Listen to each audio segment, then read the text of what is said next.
Okay, we want to do some hot seats here, huh?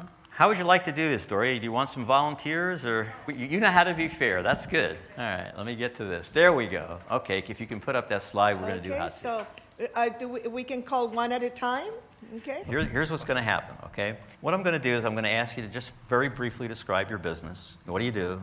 Who your customers are, and what is your biggest challenge right now in your business? So what's your business?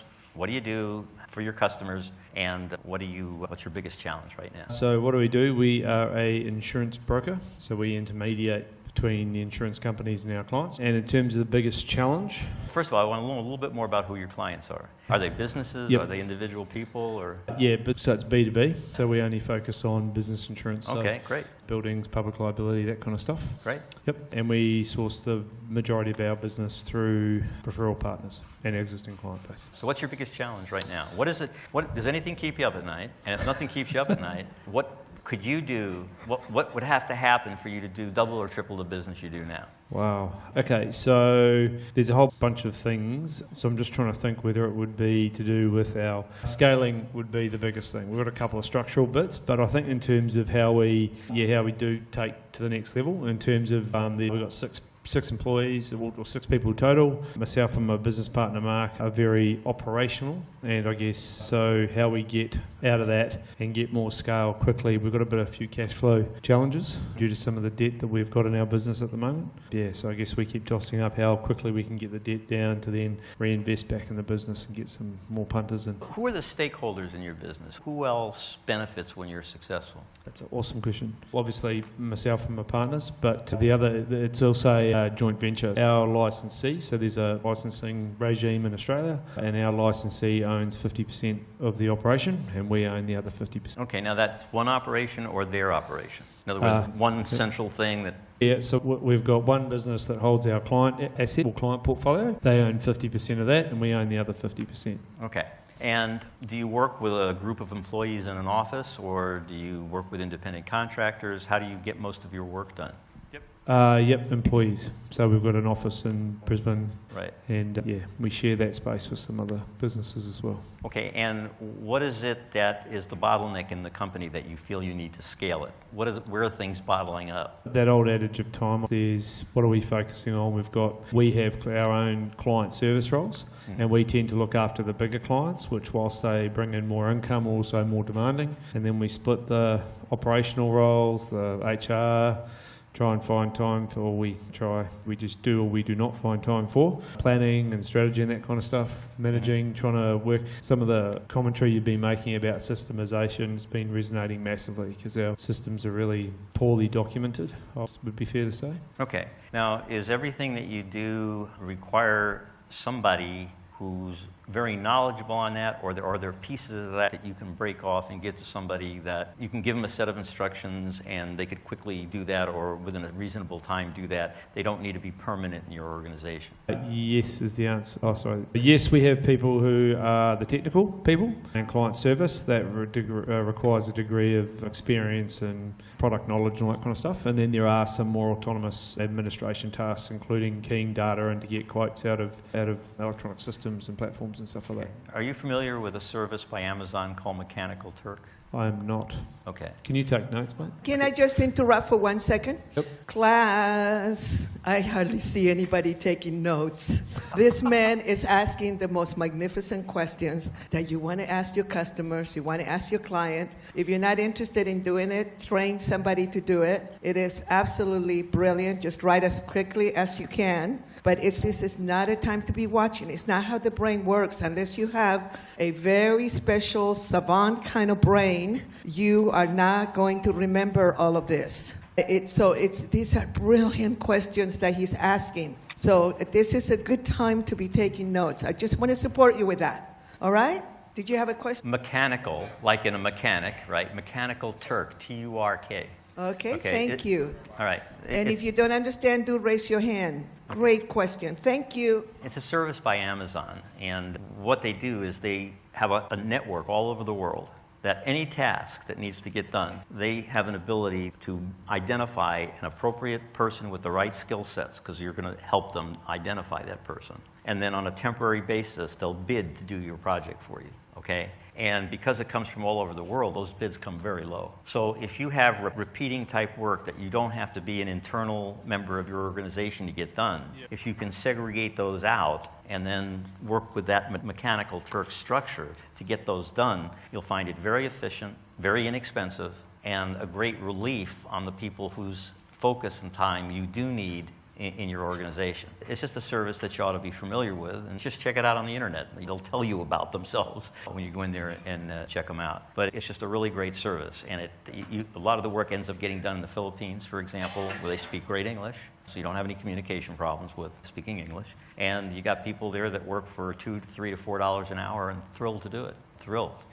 So if you can take those and break out those tasks, that could be saving you money, saving your people's key time. All right, so that's one area where it would help you to do that. Have you ever done anything like an exercise to map? Because that's what we did here, is we mapped the projects of our business. In other words, everything's a project. Even administration is a project. And once you put it into where it has a beginning, a middle, and an end, it's now finite. It's no longer this fuzzy thing that keeps on going that nobody has any real control over. Even in accounting, you have month beginning, month end. You close your books at the end of the year. There's certain things you do to mark milestones. So everything is either a milestone or a goal. So the goals are set, and you map out, just like we did here, all the task sets that get you from this milestone to that milestone, and you assign them out. See, when you start to do that, you take control of your business. Your business is no longer this thing that keeps you awake at night. You actually are in command because it's all mapped and you know exactly what to do with it. What do you do to get your clients? Tell me about that. Yep. So we, of course, our existing clients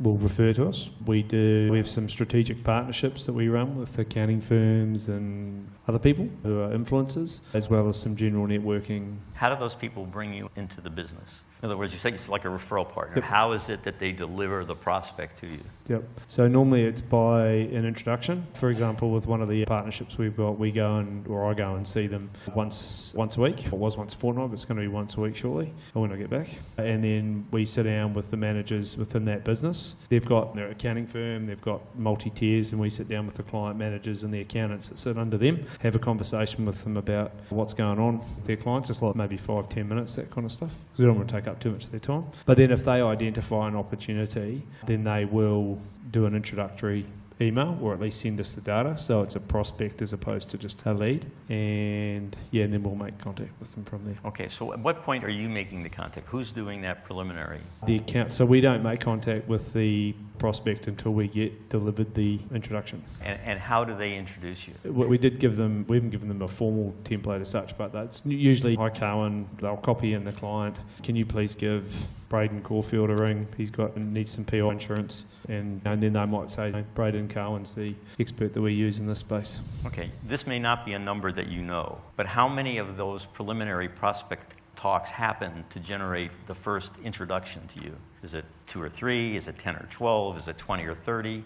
How many conversations is the accountant having with that person before they introduce it to me? Yeah, I have no idea. Okay, when I say not just one, but for example, if I talk to 2 potential prospects for you, and every time I talk to 2, one of them turns out to be a good introduction, that's a lot different than if I'm talking to 20 or 30 to have one be a good introduction to you. So you may not know that number, but do you? No, and actually, I think it would be interesting if they were talking to 20 or 30, because the deal flow is certainly not, for the size of business, this particular one, is a lot lower than what we would be expecting. In fact, we've got some accountants that are a quarter of their size, and they refer to us as much business. So one of the things is we're looking to engage. What would happen if you put some energy into refining the process that starts with your introducer, and how they get their prospects and what they say to their prospects and how they turn them over to you? And let me tell you why I asked that question, because every one of those nexus points is an opportunity to improve the results that they're getting and that you're getting. Now, you compensate these people when you actually do business? Yes, we do. Okay, so they got a stake in being better at this, right? Yep. Okay. As a marketing guy, I know that the way in which you approach somebody and what it is your storyline is, and how it is you build up the expectation of how great the solution is going to be for somebody, bears a lot on how many people you have to talk to before they want to be introduced. The way you build that story has a big difference in, once they're introduced, how respectful they are of you and appreciative of the fact that they have this great opportunity to even speak to you because you're so in demand for what you do. That's all a function of the introduction, okay? If I were in your shoes, I would invest some time and some energy into sitting down with my sources and asking them, how do you do this? What do you do? Because I'm going to help you be better at this, okay? And then you let them tell you their story, let them tell you their numbers, and say to them, in other words, guys, if I can improve this for you so that instead of talking to 7 people to get me an introduction, you only have to talk to 2. And if every 2 that you introduce to me, because of the way you introduce me, for every 2 you introduce, gets a sale as opposed to every 3 or 5 get a sale. Wouldn't it make sense for us to spend a few hours together to get this process down really tight? Okay. If I were in your shoes, I'd get a hold of a really good marketer. Is Steve here? I don't know if Steve's in the room. Steven. Oh, yeah. All right. Anyway, I'd call him and I'd tell him that, look, I got these guys that introduced me, right? I have a sense that process could be really embellished and magnified. And let him spend a little time talking to you about that. Because if you get them doing this the right way, telling the right story, building your credentials before they ever meet you, where their story that they're telling creates such a demand for you that they have to meet you and you have instant credibility the moment that you talk to them, that's worth gold. You follow? Because your job gets really easy after that, okay? And the amount of money that flows to everybody gets really a lot more than it is today. So just from what you've told me, that to me would be the prime focus I would take in your business, is to fix that pathway between what the introducer has to do to get the prospect wanting to speak to you and the story that they tell that builds an expectation that when they talk to you, they're lucky that they have the opportunity, because the things that you're going to do for them are something that so few people in your field can do, that you're in demand, and that, in fact, I don't even know for sure I can get you in, right? Okay, but he's a real good, he works really well with us. We have a lot of sway with him, and if we can get you in there, it's just an interview you'd like to have. In other words, how they phrase things, how they word things makes a huge difference in their expectation when they meet you and their resistance to a sale when they meet you. And that's a place where I think I'd put a lot of energy to really you notice a significant difference in your business. If you can offload some of your work to people who can do that kind of work and just knock it out inexpensively and quickly through a good organization like Mechanical Turk, which is, it's an Amazon company. And by the way, I'm just going to give you an aside here. Amazon has the most brilliant business plan in the world. Most brilliant. When they went into the e-commerce business, they figured out they were going to be a leader in the field. And they figured out that anything that they needed to have or do in the way of facilitation to be an e-commerce company, every other e-commerce company coming along behind them would need it too. So they went into it with the idea that what they would do is they would have no cost centers in their company. Everything would be a profit center. So anything that they had to do for themselves that should have been a cost center, they set it up as a business to do it for other e-commerce companies. And so that's why you can go into Amazon and they have Mechanical Turk. Why? Because they needed temporary help. So they had to solve this problem for themselves, and they said, well, we're solving it for ourselves. Let's sell it once we set it up, okay? They had to create data storage. So they said, let's set it up for ourselves, and then let's sell it. We'll use more data storage. We'll have more economies of scale. We'll not only make money by selling it instead of it being a cost to us, but we'll drive all of our costs down anyway. So they took every single thing they had to do to be an e-commerce company, and they made it into something they sell. Now, why should you know that? You should know that because you have IP in your business right now that you don't even think about. It's things that you've had to do in order to overcome certain challenges of getting your business up and running and profitable and all of that stuff. And I'd encourage you to take a look at what have you done for yourself that if other businesses knew how to do that, they'd be a step ahead of the game, okay? And how could you market that through some little internet flyer or internet book or internet or ebook or something like that to solve problems for not your competitors necessarily, but for other companies that just have the same problem that you did, and it would pay you $5, $10, $20, $30 just to solve that problem. Because do you know how many entrepreneurs there are in the United States, for example? At any given time, there's 2 million. If you penetrate 10% of that market, that's 200,000 sales. If you do 1% of the market, that's 20,000 sales, okay? And it's something you've already done for yourself, So think about intellectual property that you have and how you can market that to other people. It's really worth it. It's like free money once you get it out in the internet. Anyway, is there anything else I can help you with? Is there anything that you've got me saying, that you could say to me, Gordon, I got this thing keeps me up at night. I got to get it solved. No, I was just thinking how lucky I am, given the fact that you've just saved me a massive conversation later down the track, and plus on top of that, all the gems you gave me last night. So I've just had the double whammy. I'm stoked. All right, so you happy guy? Is Yeah, it yeah. good at helping? Let's give him a big Cool. hand.